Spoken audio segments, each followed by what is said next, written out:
Glória a Deus. Louvado seja o Senhor. Irmãos, tem um texto em 1 Coríntios 16, 13 e 14, que fala sobre 5 conselhos. Que Paulo, 5 conselhos finais, que Paulo dá aos seus discípulos. Que ele diz assim: sede vigilantes, permanecei firmes na fé, portai-vos varonilmente, fortalecei-vos, e todos os vossos atos sejam feitos com amor. Vamos ler juntos? Primeiro, sede vigilantes, permanecei firmes na fé, portai-vos varonilmente, fortalecei-vos, todos os vossos atos sejam feitos com amor. 2 pequenos versículos, mas que tem algumas verdades dignas de serem meditadas nesta manhã. Glória a Deus. E o primeiro é sobre a vigilância. Vigilância é estar desperto, atento, estar alerta. Não sei se aqui em Blumenau tem, mas lá em Porto Alegre nós temos nossos vigias, né, que ficam à noite vigiando os prédios e passam de moto para lá para cá, subiando, apitando, às vezes fazendo mais barulho do que deve, mas são os vigias. Aqueles que estão acordados enquanto é noite. E ser vigilante é uma atitude, meus amados, de estar desperto enquanto o mundo em trevas está amortecido, enquanto o mundo está dormindo, enquanto o mundo, que a palavra diz que jaz no maligno, está dormente. Vigilância é como Deus quer a igreja. Uma igreja atenta. Eu quero pontuar com os irmãos alguns aspectos sobre os quais nós precisamos, necessitamos constantemente vigiar diante de Deus. E o primeiro ponto é acerca do nosso próprio coração. Jeremias 17 fala sobre o nosso coração, como é o coração do homem. Jeremias 17, 9 diz assim: enganoso é o coração, mais do que todas as coisas, e desesperadamente corrupto, quem o conhecerá? Aqui fala que a primeira coisa que nós devemos vigiar é acerca do nosso próprio coração. A gente pensa que o nosso coração é muito bonzinho. Todos têm de si mesmo uma alta estima de si próprio, uma alta visão. Nós olhamos para nós mesmos e nos justificamos por dentro de nós e dizemos: eu sou legal, eu estou no limite, eu já estou joinha. Principalmente os adolescentes, né? Você fala com o adolescente, ele está sempre legalzinho, né? Está sempre, não, estou certo, e assim por diante. É difícil nós termos a visão correta de como é o nosso coração. Mas a própria palavra de Deus aqui está dizendo que o nosso coração é enganoso. Não importa o quanto você seja bonito, o quanto você já sabe da palavra, o quanto você já conhece de Deus. Mas Asaf, isso aqui é o homem no pecado. Não, é o homem, é a carne do homem. Aqui fala da carne, por isso que Jesus nos puxa para o Espírito, porque se nós ficarmos na carne, nosso coração sempre vai ser enganoso, mais do que todas as coisas, e desesperadamente corrupto. Não adianta, esse é o nosso veredito. Esse é o meu veredito. O Asaf, o meu coração, por mais que eu busque ao Senhor, que tema ao Senhor, que encha minha vida da palavra de Deus, se eu depender do meu coração, por isso que o evangelho, meus amados, não pode ser um evangelho que dependa do coração do homem. E quando a palavra fala de coração, eu aprendi com o meu querido Moisés, no início do discipulado, coração quer dizer emoção. Por isso que o evangelho não pode ser um evangelho emocional. Nós virmos com só coisas da emoção, para tocar lá na emoção. Então quando a pessoa sente emocionalmente alguma coisa, é porque tudo está bem, porque tudo aconteceu. Não. O evangelho, irmãos, não é emocional. Ele passa pelas emoções, Ele toca nossas emoções. Nós podemos chorar, nós podemos nos prostrar e sentir a presença de Deus, mas não podemos depender das nossas emoções para sermos guiados à verdade. E é assim, muitas pessoas, muita gente depende das emoções para ser guiado. Ah, eu não estou mais sentindo. E a gente vê isso muito com pessoas que querem se separar do seu cônjuge, mas eu não sinto nada por ela, é emoção. Ah, mas não tem mais nada no meu coração entre nós, não existe mais nada, é emoção. Por isso que nós devemos vigiar o nosso coração quando as emoções começam a querer guiar a nossa vida. O homem espiritual não pode deixar o seu coração, isto é, uma das partes do seu coração, as suas emoções, guiar a sua vida. Porque sabe para onde que as emoções nos levam? Para dentro de nós mesmos. Para dentro do nosso, fica dentro de nós mesmos. Uma igreja emocional é uma igreja que sempre fica voltada para si própria. Coração fala também do nosso intelecto, da nossa alma, do nosso pensamento, do nosso pensar, do nosso raciocinar, das nossas análises, a maneira que nós analisamos, aprendemos. Nós somos um conteúdo de coisas que nós aprendemos no decorrer da vida. Muita coisa certa, mas também muita coisa errada. Por isso que o racionalismo não pode guiar a nossa vida. Ele é enganoso. Ele é enganoso. Cada um de nós, quando olha para uma coisa, vê diferente. Eu tive na faculdade uma aula chamada semiótica. O professor chegava com um cartaz, quem já estudou semiótica? Já aqui, né? Semiótica, punha um cartaz na frente, dizia, o que é isso? Cada um dizia uma coisa. Cada um falava uma coisa. Porque cada um de nós pensa, entende, vê as coisas. Tem algumas coisas que nos são comuns. Você olha para o relógio, para todo mundo é 11:05. Porque nós aprendemos isso de maneira literal. Mas muitas coisas, nossa análise, eu penso de um jeito, Francisco de outro. Eu penso de uma forma aqui no Brasil, você vai para o Oriente Médio, a análise é outra. As pessoas pensam de outra maneira e veem as coisas completamente diferentes.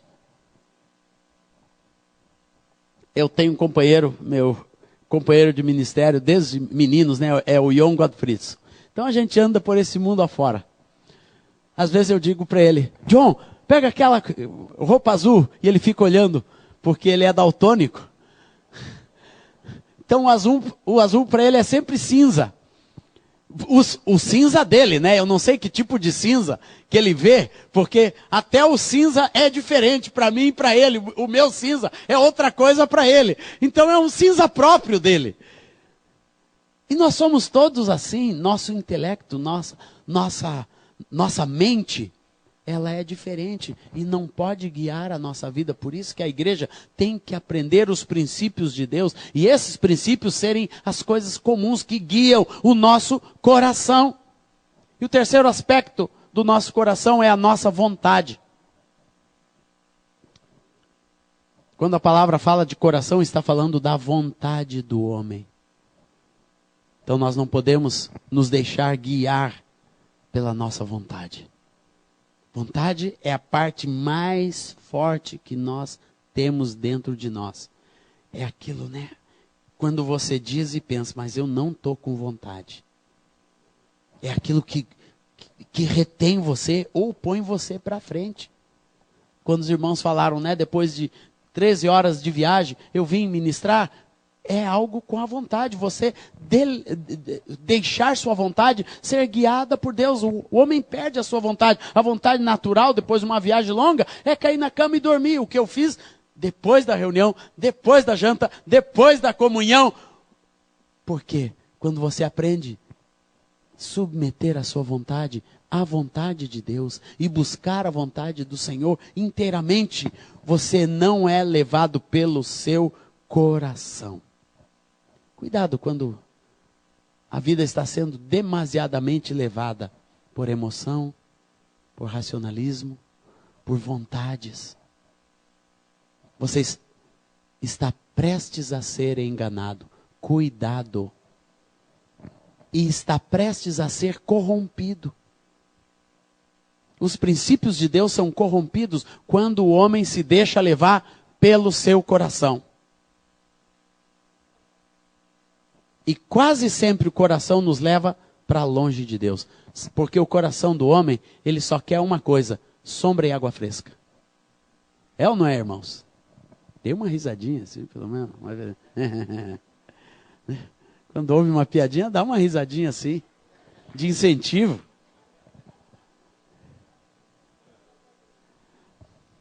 Eu tinha um professor de matemática, ele chegava para nós assim e diz: eu já vi tudo. Ele falava assim, uma voz assim meio de alemão: eu já vi tudo.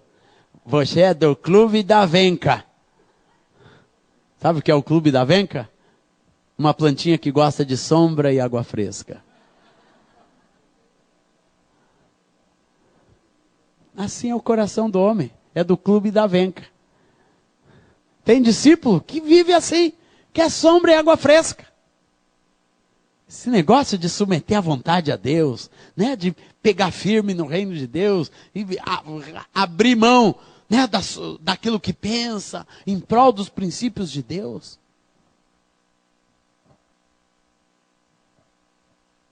Vigie o seu coração.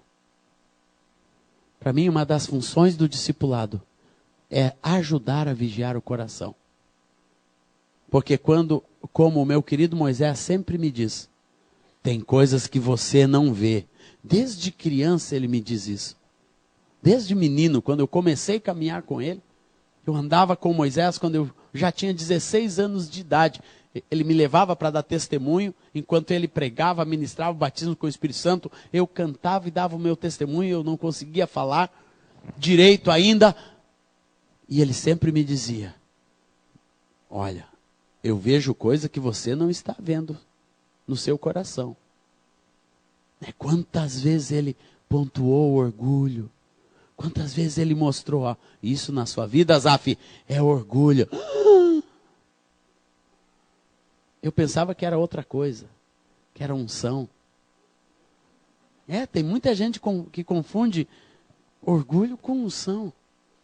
Para mim era unção, né? O glamour do ministério, graça do Senhor. O pastor, mas ele não está me reconhecendo, toda a unção que eu tenho. Orgulho. O coração está enganando. Isso é constante, amados. Por isso a gente deve submeter. Como a gente se protege do próprio coração? Primeiramente, tendo o nosso coração, isso é, nossas emoções, nosso intelecto, nossa vontade, constantemente submetidas àquilo que nós vimos ontem, à vontade de Deus. Expressa como, irmãos? Como que é a expressa vontade de Deus que nós vimos ontem? Como que Deus mostra a sua vontade? Através? Tu não vale, né, Rosana? Pô. Corpo de Cristo. E o quarto? Caráter de Jesus na nossa vida. Quando você aprende a vontade de Deus, submete tudo que você está sentindo, tudo que você entende, tudo que você pensa, tudo que você quer, tuas ganas, tuas taras, você submete inteiramente à vontade de Deus, que é boa, agradável, perfeita, expressa constantemente para nós, através da palavra, através do corpo, através do Espírito Santo, através do caráter de Jesus impresso dentro de nós. Você começa a imunizar seu coração. Por isso Paulo diz: não sou mais eu quem vive. Cristo é quem vive em mim. Daí você começa a não ser mais guiado pela sua vontade, pelas suas emoções. Se eu dependesse das minhas emoções para ministrar ao Senhor, irmãos, de vez em quando minha emoção está mal. Eu não estou emocionado. Ontem, por exemplo, eu cheguei de viagem, não estava muito emocionado, não. Para ministrar louvor, Mas você aprende outros princípios. Aprende que o discípulo de Jesus vive por obediência e não por sentimento. Você aprende que o critério de Deus é você aprender a obedecer e trazer cativo o seu coração diante do Senhor. Daí você vai viver a vida em abundância.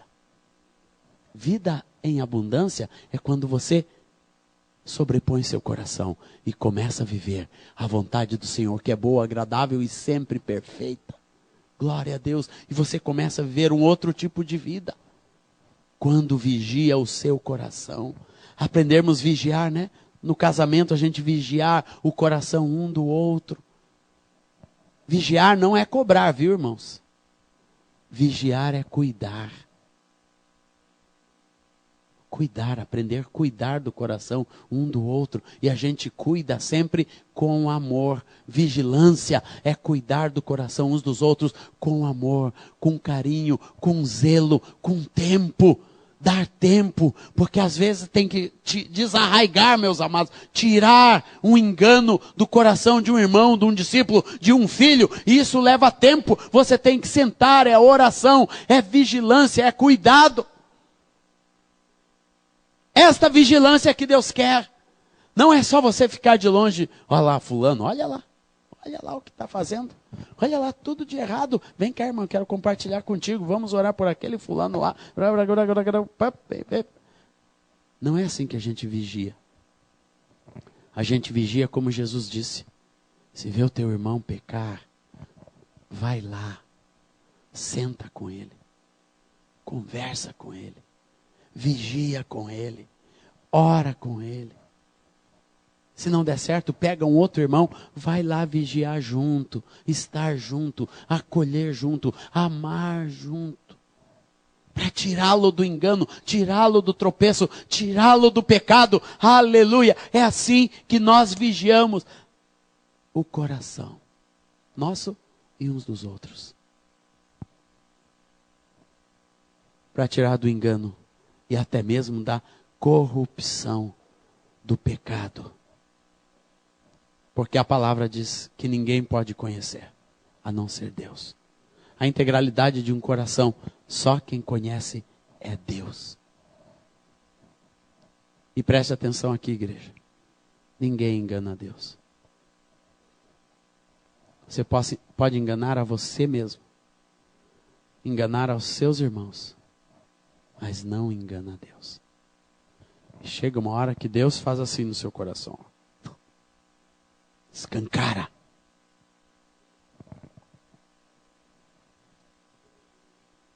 Nessa sequência, o segundo aspecto que devemos vigiar está lá em 1 Pedro 5. Versículo 8 diz assim: sede sóbrios e vigilantes.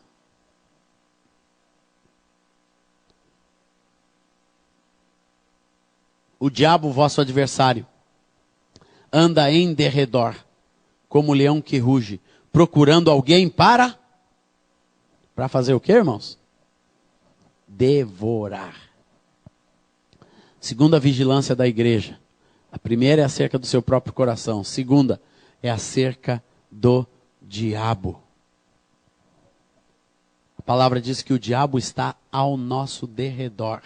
Anda em volta. E o diabo, como diz o querido Christian Romo, a gente não espanta no grito não, viu? A gente pensa que só dizer, tá amarrado, o diabo cai fora. Ah! Dá um grito, né? Batendo o pé. Não é assim que o diabo corre não, irmãos. Olha aqui como a palavra diz, resistir-lhes firmes na fé. A gente vigia acerca do diabo, é resistindo o diabo firme na fé. É firmados na fé. É firmados diante do Senhor. É quando você firma a sua vida em Deus. E começa a viver a vida de Deus. Vivendo pela fé. Esta vida que agora vivo, eu a vivo pela fé no Filho de Deus. É através de uma vida de fé, crendo em Jesus, meus amados. Aleluia. Isso não pode ser uma retórica da igreja, não. Tem que ser um fato verdadeiro que acontece no coração de cada homem quando nós escolhemos por Jesus a cada instante da nossa vida. Eu sou de Jesus. Eu pertenço a Ele. Minha vida pertence a Ele, e você vive isso, isso cresce dentro de cada coração, dentro de cada vida, se torna a realidade de cada vida diante de Deus. É assim que você começa resistindo o diabo, dizendo não para esta incredulidade que varre o mundo hoje. O maior problema da humanidade é a incredulidade que nasceu, sabe aonde? Dentro da igreja. A incredulidade não é uma coisa de fora, não. A incredulidade está entrando dentro da igreja. Quando os princípios de Deus são trocados pelos princípios do mundo, e o homem aprende a depender das coisas do mundo e não mais das coisas sobrenaturais de Deus, e de uma fé genuína e verdadeira do coração de cada pessoa. Quando nós começamos a pôr preço nas coisas de Deus.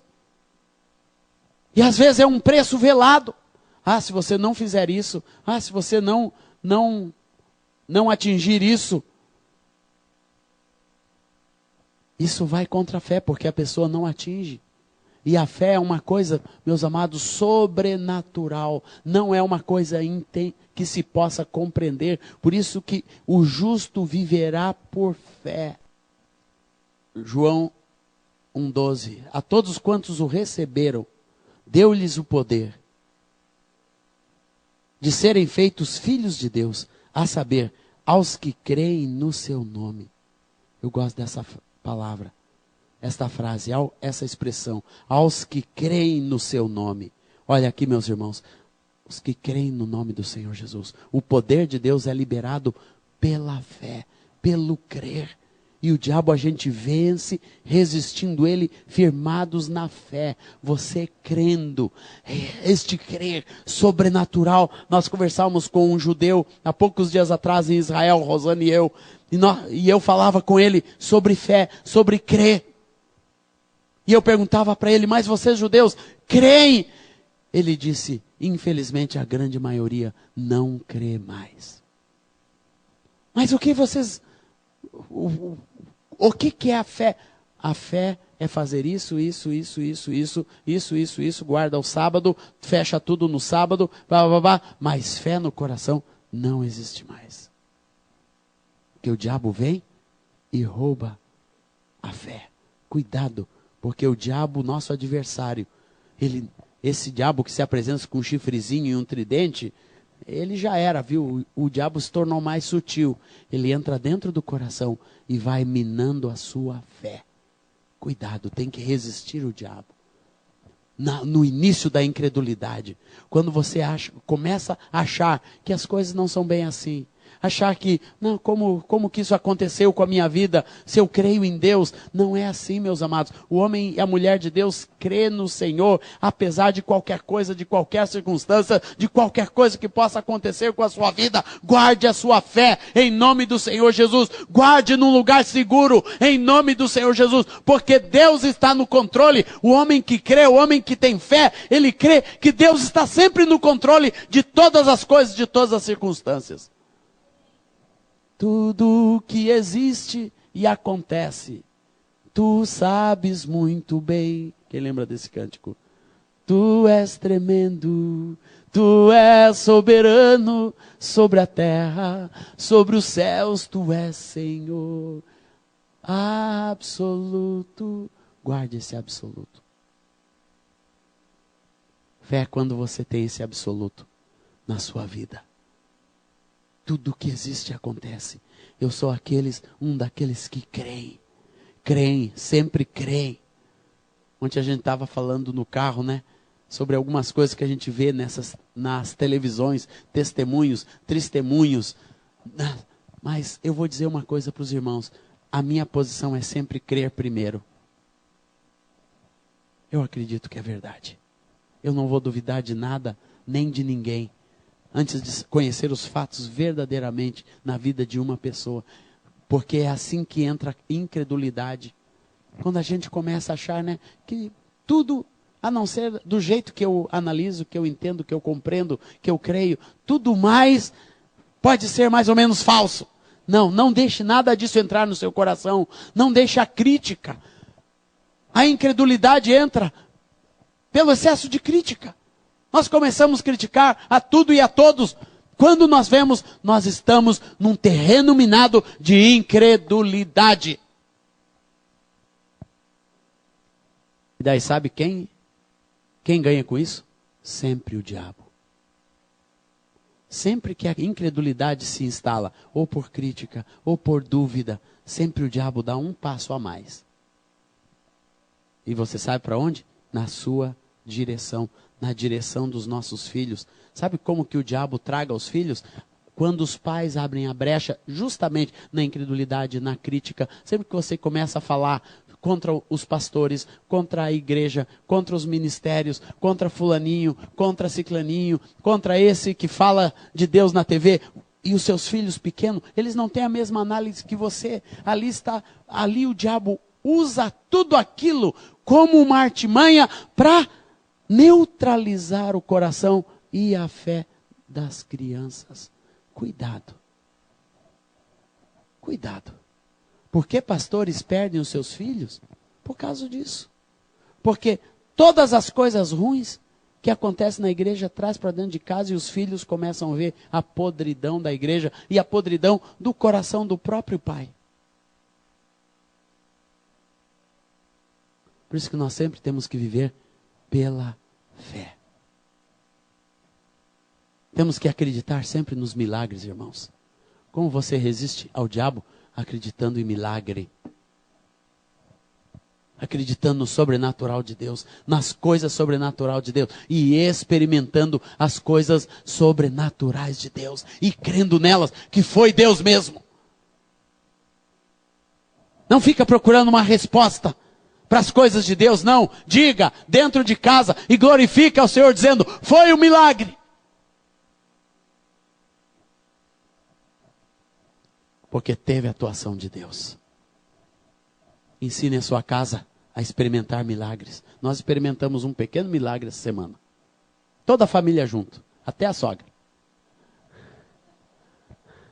Nós na estrada, chegando no Rio, íamos chegar no hotel bonito, cedo, né? Quando Via Dutra totalmente trancada, a greve dos caminhoneiros, lá estávamos nós, no meio da Via Dutra, naquela fila interminável de carro.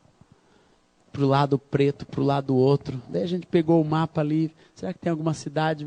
Daí tinha uma cidade, uma megalópolis, Porto Real. A saída é logo ali. Daí o André ali no GPS. Pai, indo aqui, tem duas estradas que vai, a gente entra por dentro e vai ali por Três Rios, Barra do Piraí, a gente chega lá onde a gente tem que ir, em Teresópolis. E eu disse, vamos arriscar? Vamos. E pá, saímos, né? Entramos em Porto Real, falamos com o guarda lá, ele disse, vai aqui, vai ali. Né? E o GPS guiando. De repente, irmãos, o GPS nos jogou numa BR de mão dupla. Passava um cavalo de um lado e a vaca do outro.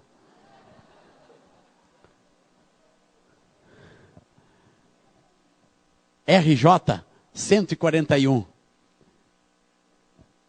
143, depois a RJ 141.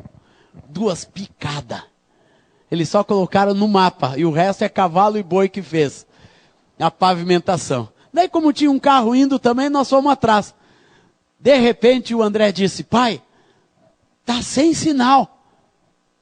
Não tem mais sinal de 3G, nem 2G, nem 1G, não tinha mais sinal de nada, sem serviço. No GPS ele ali, olhando, diz, pai, mas o GPS continua e aqui o roteiro continua. Eu disse, não pode. Não pode, sem serviço o GPS nenhum funciona. Nem com serviço às vezes não funciona. Daí continuamos indo, seguindo direitinho. Chegou numa encruzilhada, ele disse, pai, tá mandando para lá. Daí eu peguei o telefone, daí eu comecei a desconfiar daquele troço. Sem serviço não tinha nada, não funcionava nada no meio do mato. Irmãos, no meio do nada, aquele céu maravilhoso, aquela picada de terra, uma encruzilhada. Eu disse, meu Deus. Daí, olha, a estrada está indo para lá, pai. Mas parecia que era para cá, irmãos. E eu peguei o carro, não, eu vou desobedecer esse troço. Sem serviço, esse troço endoideceu. Daí quando eu peguei, virei o carro, a bolinha fez assim, pum! E ficou parada na direção que tinha aqui. Eu virei o carro, a bolinha se mexeu de novo. 2 vezes eu disse, não pode ser. E eu disse, essa bolinha aqui está sendo guiada por outro GPS, irmãos. É pelo céu mesmo. E nós fomos na direção, nos levou em segurança até onde tínhamos que ir. Pode analisar, vai procurar. Eu até no outro dia eu fiz alguns testes com o GPS ali e disse, realmente, Senhor, tu agiste sobrenaturalmente ontem à noite, através, nos levando, nos guiando. Creia nas estrelas guias, creia no fogo, nas nuvens que te guiam, creia de todo o coração, meus amados. É assim que nós, como igreja, resistimos o diabo, é pela fé, pela ampliação da fé dentro do nosso coração, e nós louvamos e glorificamos ao Senhor, e contamos isso como uma provisão, um direcionamento sobrenatural de Deus, e ninguém vai tirar isso do meu coração. Amém, Dora? Amém, Dorinha? Glória a Deus. Porque é assim as coisas de Deus. Creia. Creia. Quando Deus curou, não vai lá buscar não. Mas doutor, não.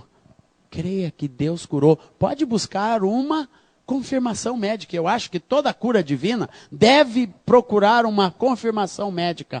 Mas creia que Deus curou. Ontem a gente estava contando algumas curas, né? Creia que Deus curou, irmão. Algumas curas, parece que a gente não crê mais que Deus curou. Ontem eu estava com sinusite. Estava na cama à tarde, 4 da tarde, tinha que ministrar à noite. E a sinusite atacando, sabe quando ataca assim, ó? Parece que o diabo põe a garra no teu rosto, tudo dói. Eu fiquei deitadinho na cama de tarde e lavava com rinossoro e fazia isso. Já tinha tomado 4 Tilenol para dor mesmo. E nada resolvia. E a irmã Soraya foi lá só para me dar um beijo. Eu disse, pois é, eu estou com sinusite. Ela pegou, estendeu a mão e disse, Senhor, em nome do Senhor Jesus, eu proclamo a cura do Asaf. Não é que eu fui curado, irmãos? 1 hora depois eu levantei, fui para o culto. Cheguei no culto, comecei a louvar e adorar ao Senhor, e eu estava curado. Foi a oração da irmã? Foi o Tilenol? Não, creia que foi Deus que te curou. É a cura do Senhor. A igreja tem que crer em cura. Tem que crer que Deus nos cura, que Deus nos liberta. Quando você ora, impõe a mão, Deus vai trazer libertação. Vamos lá orar por fulano? Vamos. Vamos, crendo que Deus cura.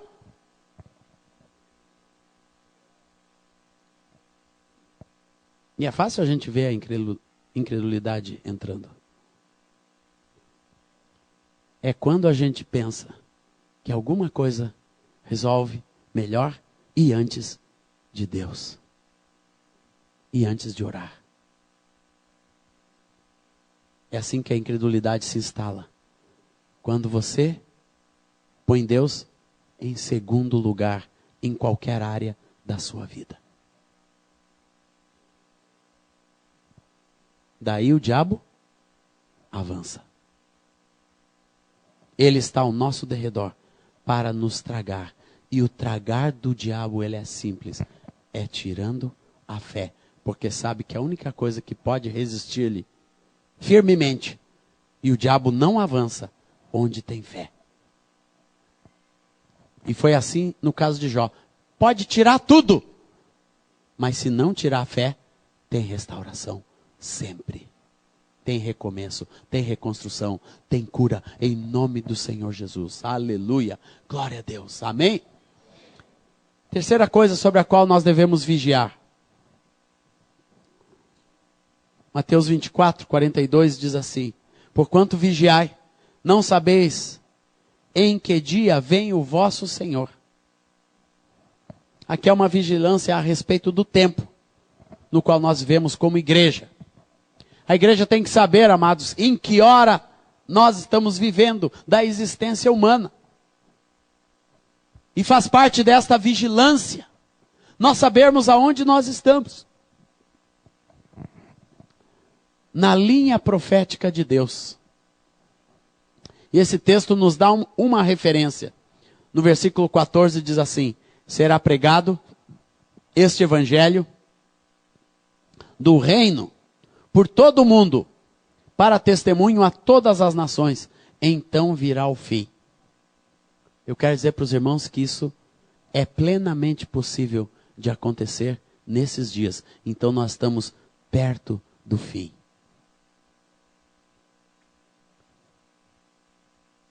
Eu não sou desses que fica dizendo o dia e a hora, porque isso não é bíblico. E todo mundo que diz hora, diz dia, ano tal, alguns diziam, vai ser 2012, né? Nada disso, irmãos. Jesus não disse hora. Vai ser assim, inesperado. E nós temos que acreditar nisso. Parece que nos amorteceu esta realidade de que vai acontecer um fim. Um fim de acordo com o que a palavra diz. Primeiramente, nós olhamos para os sinais de Deus. Guerra, rumores de guerras, terremotos. Tudo isso acontece. Sinais dos céus. Você começa a ver, hoje o homem tem condição de ver os sinais dos céus. Tem um querido irmão que eu conheço chamado Louis Giglio.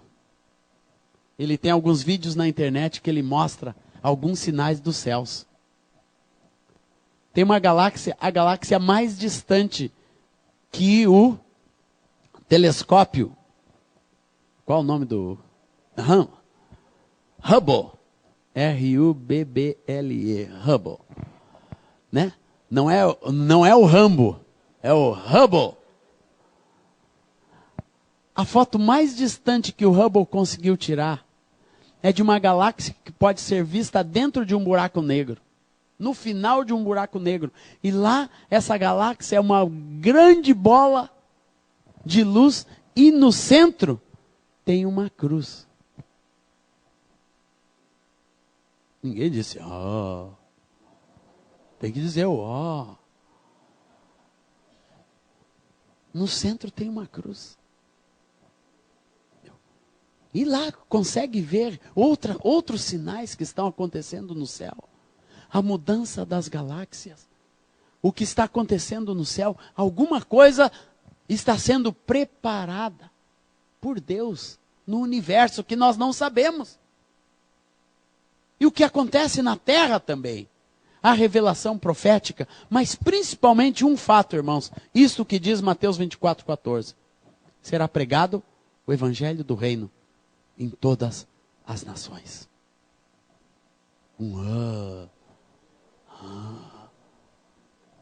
Será pregado. Nunca foi possível isso acontecer. Hoje é. Hoje é. Com um clique. Um Twitter.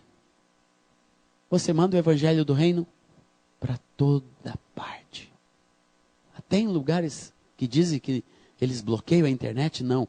Tem maneiras de desbloquear. A gente transmite da Life uma rádio na língua árabe que é ouvida, Rosane e eu ouvimos dentro da Síria. Um lugar bloqueado. Porque Deus dá as ferramentas para você mandar desbloqueado o evangelho para todo este mundo.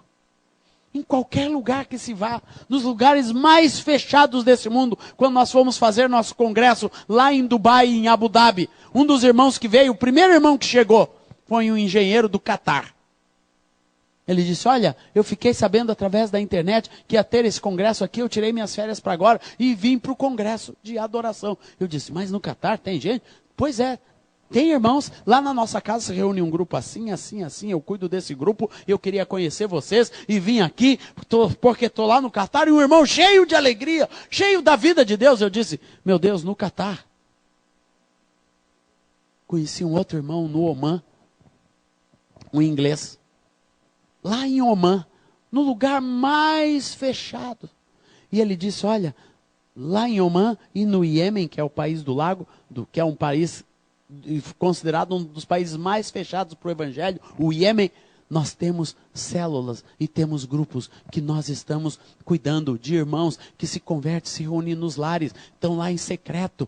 Está lá e a igreja, o evangelho vai chegando, é impossível barrar a palavra de Deus nos dias de hoje, meus amados.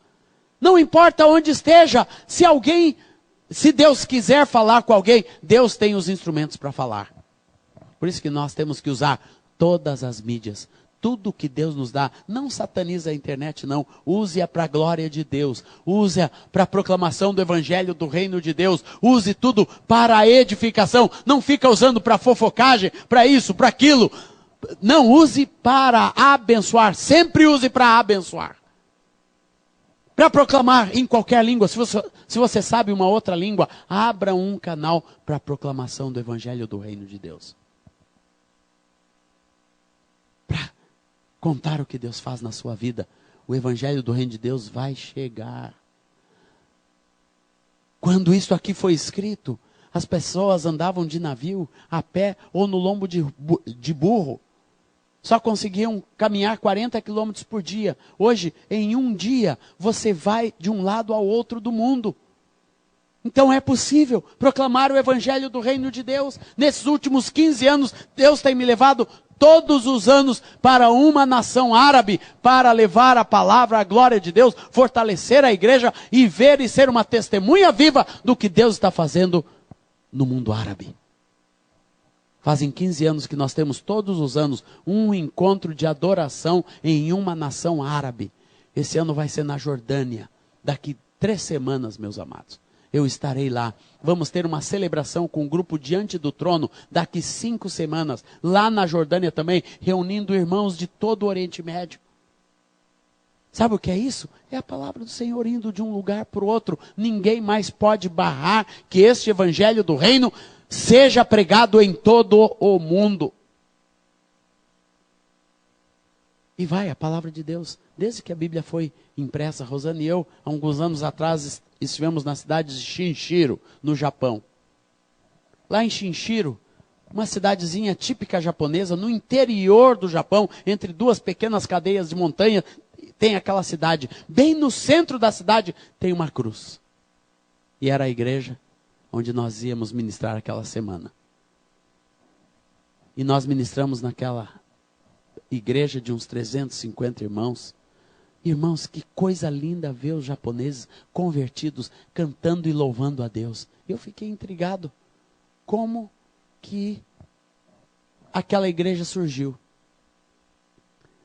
Daí alguém nos contou, depois da guerra, um grupo de jesuítas distribuiu Novos Testamentos por todo o Japão. Em toda pequena fazenda foi deixado um Novo Testamento, na língua japonesa, que era o que tinha traduzido até então. Porque no século XIX foi cortada toda a influência cristã dentro do Japão e só abriu depois da Segunda Guerra Mundial. Então esse grupo de jesuítas novamente voltaram ao Japão distribuindo Novos Testamentos. Interessante que os Novos Testamentos que eles distribuíram era o dos recém-iniciados Gideões Internacionais. E foi o Novo Testamento que foi distribuído. E naquela fazenda, onde morava aquele homem, com 8 filhos, receberam um Novo Testamento em japonês.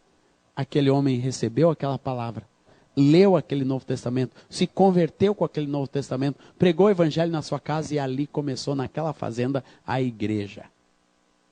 E aquela fazenda depois se tornou cidade, porém a igrejinha que estava dentro da fazenda se tornou aquela igreja no centro da cidade. Porque a palavra não parou, nem vai parar, pelo contrário, cada vez mais nós podemos ter a palavra de Deus e disseminar a palavra de Deus, levar pelo mundo afora. Alguns anos atrás nós chegamos na ilha do Chipre e conhecemos uma rede satélite chamada SAT7, SAT7. É o nome daquele grupo de irmãos que compraram um satélite e manter esse satélite estacionado em cima do Oriente Médio. Sabe fazendo o quê? Pregando a palavra de Deus. Tem outro grupo de irmãos que doa parabólicas para quem quiser. Então chega assim para o beduíno, você quer uma parabólica? Aquele homem recebe a parabólica. Lá dentro da parabólica está o canal cristão. Tem todos os canais, mas também tem o canal cristão. Muitos não veem, mas muitos assistem. E sabe o que acontece? Conversões aos milhares. E aqueles irmãos estavam, bem quando eu cheguei lá, estavam preparando um package, assim, um pacotinho, porque eles colocaram uma pergunta no ar para saber da audiência. E perguntaram, quem quer saber mais sobre Cristo Jesus? Escreva de volta para nós. E 200 mil pessoas, cerca de 200 mil pessoas, responderam, dizendo que queriam saber de Jesus. Todos árabes. A maioria deles em lugares onde o evangelho não podia entrar livremente. As pessoas estavam escrevendo, dizendo, eu quero saber de Jesus. Então, nós estamos na época em que o evangelho do reino de Deus está sendo pregado pelo mundo afora, em todas as nações. Sabe como a igreja vigia? Primeiro, crendo que esta é uma realidade de Deus para nós. Não para fulano, para mim. Você vigia quando você crê, segundo você se engaja. Você se engaja na pregação do Evangelho do Reino de Deus. Talvez você não consiga ir a Chinchiro, mas você vai aqui na sua cidade pregando o Evangelho do Reino de Deus, porque eu sei que esta é a hora. Quando você pega todas as ferramentas, tudo que Deus te deu, todos os teus dons, todos os teus talentos. E eu digo isso sempre para os músicos. Olha, o objetivo de você gravar um CD não é sucesso. É isto aqui, ó. É pregar o Evangelho do Reino de Deus. Se você tem música na sua vida, grave um CD, ponha essa música para fora, faça pelo menos uma música, ponha na internet, ponha no YouTube, mande, faça, de qualquer maneira. Se você sabe fotografar, fotografe para a glória de Deus. Se você sabe pintar, se você sabe bordar, borde para a glória de Deus. Use tudo que você tem para a glória de Deus, para cumprir este papel, meus amados, da pregação do Evangelho do Reino de Deus, com tudo que Deus nos deu.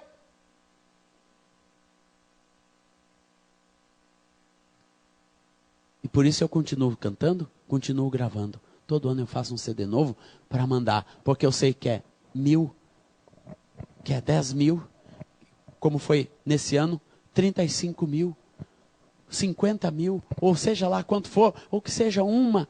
Se você compartilhar o que Deus te deu com uma vida, para ela conhecer o Evangelho do Reino de Deus. Por isso estamos lá ajudando no Oriente Médio, né, os grupos cristãos que estão cantando, louvando, adorando, proclamando a palavra de Deus. Essa semana mesmo começamos a finalizar o projeto de um grupo no Egito. Tirar milhares de cópias para mandar por todo o Oriente Médio a música daqueles irmãos, abençoando aquele ministério. Sabe por quê?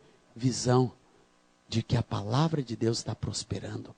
Você se engaja, você é parte, você vai usar o que você tem para este objetivo, com este objetivo. Se você escreve, escreva, meu amado. O que você fizer, faça para ampliar o reino de Deus e a proclamação do reino de Deus na nossa geração. Esta é a nossa hora, de cada um de nós. A igreja tem que estar engajada. E a gente pensa, não, eu vou falar para uma pessoa, fale para uma pessoa. Mas se você tiver uma ferramenta que fale para 5, fale para 5. Se você tiver uma ferramenta que fala para 1.000, fale para 1.000. Se você tiver uma ferramenta que amplia para 10 mil, faça para 10 mil. Muita gente tem me criticado nesses últimos dias porque, de uma maneira sobrenatural do Senhor, e eu entendi que foi do Senhor, eu já falei isso para a minha liderança, firmamos um contrato com a Som Livre. Ah, mas a Rede Globo é do diabo. Não, meus irmãos. Foi uma ampliação. Meu contato com a Som Livre, porque a Som Livre chegou com uma estrutura de distribuição da palavra de Deus que eu tenho no meu coração, que está indo para todo o Brasil, aos milhares, numa ferramenta que eu não tinha. Não tinha. Eles não são responsáveis por nada, pela palavra que está ali dentro, não, eu sou responsável por isso. Eu e o Diante do Trono da Ana Paula Valadão, que produzimos o disco que está ali, Rastros de Amor, que os irmãos têm aqui à disposição. O mais, a Som Livre é uma distribuidora, igual ao Supermercado Zafari, igual a Livraria Cultura. Como a Som Livre está lá, a Livraria Cultura, distribuindo o meu disco. Nunca estive na Livraria Cultura. Está lá à disposição. Tudo que Deus tem nos dado, Livraria Saraiva, lojas americanas. Esses dias um irmão ligou, Azaf, aqui em Campo Grande, teu disco está em promoção a R$ 1,99. Eu disse, compra tudo. Nas lojas americanas, eu vi no balaião lá, o povo todo está comprando, eu vou lá. Eu disse, corre lá, pode comprar tudo. Pergunta para o gerente, quantos tem? Ele chegou lá, perguntou para o gerente, olha, esse disco aqui que está no balaio, por que está no balaio? Não, a gente de vez em quando pega tudo que está no estoque e joga nesse balaio para fazer caixa. E ele foi lá e catou, já tinha ido tudo embora. Isso é R$ 1,99, irmãos. Todo mundo vai estar cantando o louvor do Senhor a R$ 1,99, foi distribuído. Não importa por quanto está a multiplicação. Nós temos que ter visão, irmãos, de multiplicação e usarmos as ferramentas que Deus nos dá para a multiplicação, desde que não comprometam os princípios. Essa distribuição não compromete os princípios de Deus na minha vida. Pelo contrário, está lá, está sendo bênção, está indo. Para eles é um negócio, para mim é proclamação do Evangelho do Reino para todo o mundo, para todo o Brasil, através de uma distribuidora nacional, que eu nunca tive. Eu, por 35 anos da minha vida, irmãos, eu fui a distribuidora. Eu levei o disco na malinha azul, naquela malinha azul lá. Nos últimos 20 anos é naquela malinha azul. Eu vou de igreja em igreja por esse mundo afora. Foi assim que eu distribuí. E a Life, né, vendendo na internet, vendendo aqui e ali. Mas dessa vez Deus disse, não, agora vai ser aos milhares. E vai pelo mundo afora, até a hora que Deus quiser. Você se engaja, você ora, você busca Deus. Para você não estar de fora, para que isso se cumpra, para que Deus abra as portas. Você não pode ir para uma nação, mas você ora, intercede por uma nação. Deus coloca intercessores, Deus levanta igrejas que intercedem. Igrejas que colocam ali, começam a orar pelas nações. Pede-me e eu te darei as nações por herança. Quando a igreja em Porto Alegre começou a orar pelas nações, Deus começou a pegar pessoas dali de dentro e mandar para as nações. E Deus não pega quem não está fazendo nada, não. Deus pega quem está engajado na pregação do Evangelho do Reino de Deus. Eu fui separado, eu fui lá líder de música, de louvor, um homem frutífero dentro da igreja local. Um dia o presbitério me separou. Agora você vai. Eu estou aqui por causa desse ID, desta liberação desse ID. Que meus pais espirituais entenderam que o meu ministério era para esta função. Algumas pessoas sempre vão estar no nível da igreja local, mas outros, Isaías 66 fala, alguns dos que forem salvos, esses eu enviarei às nações, está lá escrito. Esse negócio de missionário, de enviar missionários, tem gente que põe em dúvida.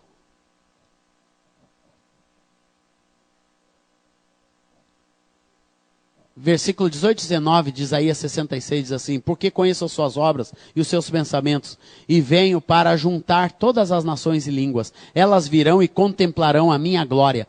Porém, entre elas um sinal. Olha o sinal. Preste atenção nisso aqui. Alguns dos que foram salvos, enviarei às nações. Olha aqui, irmãos. Coisa linda. Alguns dos que forem salvos em Blumenau, Deus enviará às nações. E nós, os líderes, temos que estar de coração aberto. Quando nós entendemos isso em Porto Alegre, enviamos o Fred para a Suécia. assim, despretensiosamente, lá foi o Fred e a Débora. Hoje são os presbíteros da congregação. Está o nosso Ion indo por esse mundo afora. Daqui poucos meses, Ion e eu, nós vamos Espanha, Polônia, Noruega, Suécia, e os irmãos da Macedônia foram na Turquia, no encontro na Turquia o ano passado, e disseram: passe a Macedônia e ajude-nos. Então nós vamos, Ion e eu, a Macedônia. Sabe por quê, irmãos? Porque eu sou um desses sinais aqui de Deus. E um dia essa palavra assim entrou no meu coração e me encheu de força. Porque eu cheguei um dia, dos dias que eu voltei na Jordânia, para a realização de um congresso, e os irmãos lá disseram assim: Azaf, você para nós é um sinal de Deus. Eu disse: aleluia, tua palavra se cumprindo, Senhor. Nós somos sinais de Deus. Eu vos darei um sinal. Alguns dos que foram salvos em Porto Alegre, no Brasil, enviarei às nações. Se dispõe, não apenas para orar, para interceder, para ofertar. Faça parte desta proclamação do Evangelho do Reino em todas as nações. É assim que nós vigiamos acerca da época, do momento que nós vivemos, irmãos. Nós vivemos um momento lindo, um momento profético, singular na vida, na história da igreja. Da proclamação do Evangelho do Reino para todas as nações. Os 4 próximos conselhos é para a noite. Amém. Deus abençoe, irmãos. Foi só o primeiro. Sede vigilantes. Diga ao seu irmão: sede vigilante. 3 coisas devemos vigiar, irmãos. Quais são? Primeira. Segunda. O diabo. Epa, vigiar o diabo. Vigia, varão. E o terceiro? O tempo. Glória a Deus. Deus abençoe, irmãos.